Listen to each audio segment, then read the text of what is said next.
Hello, Ridgewood students. This is Mr. Hawk again, and today I'm going to be talking to you about some of our behavior and safety expectations.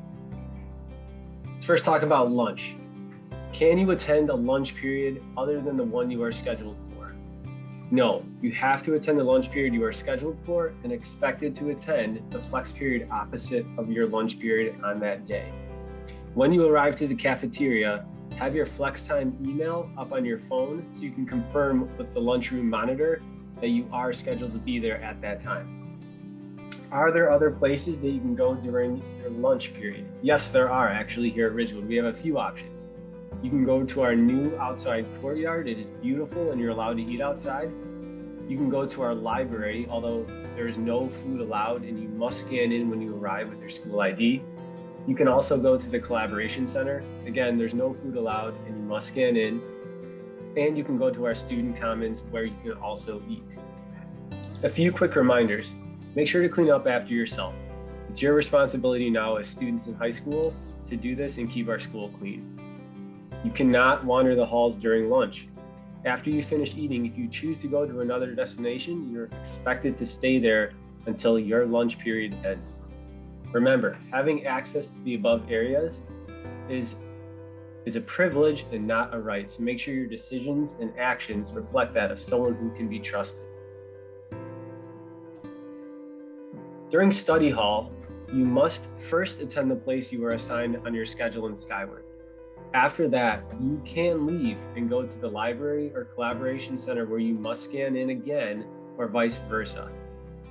Is study hall a free period? The answer is no, and I do get this question a lot. When you have a study hall on your schedule, you are expected to report to and remain in one of the locations that I just spoke about. Roaming the halls is not permitted. If you need to use the restroom during study hall, that's absolutely fine, but you're expected to use the restroom located closest to your study hall location and return back when you're finished. We didn't use lockers last year because of our COVID guidance. However, this year, we are using our academic and PE lockers. Can you use different lockers than the ones you are assigned from your PE teacher or from your academic lockers? The answer is no. You are only allowed to use the locker that you are assigned to. You cannot bring a personal lock from home. The lock you use must be a Ridgewood school issued lock. Where can you go if you forget your locker combination? First, I would recommend taking a picture of your locker combination cards and keeping it on your phone or your iPad. But if you don't have either one of those, you can see Ms. Freeze in Student Services for your school locker combinations, your academic lockers in the hallways, or you can see your PE teacher if you forget your PE locker combination. Make sure you don't leave any personal items unlocked or out in the locker room benches during PE class. They may be stolen. And also remember that all school lockers are subject to search if need be.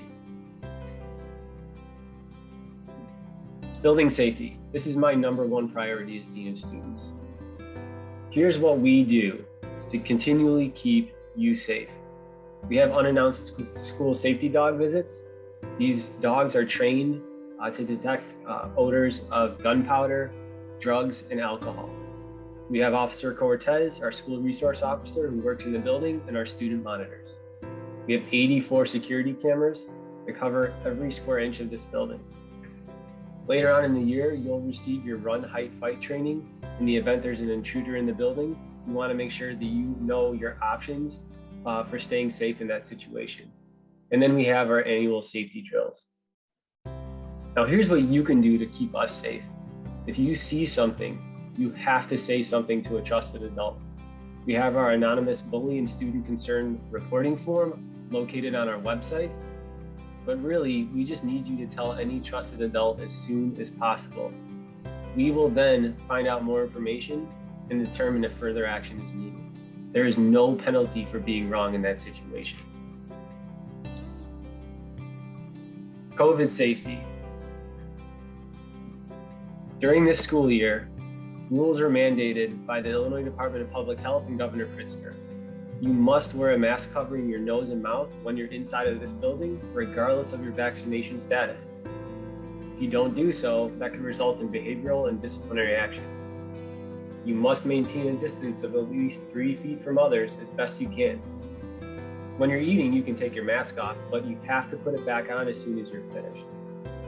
This is important. If you are sick, don't come to school and tell your parent or guardian to call Ms. Olivo in the attendance office. Unvaccinated students will have the option to be tested weekly, but that's going to require parent or guardian permission, and there'll be more information coming up about that in the future. Most importantly, we need your help to keep everyone safe.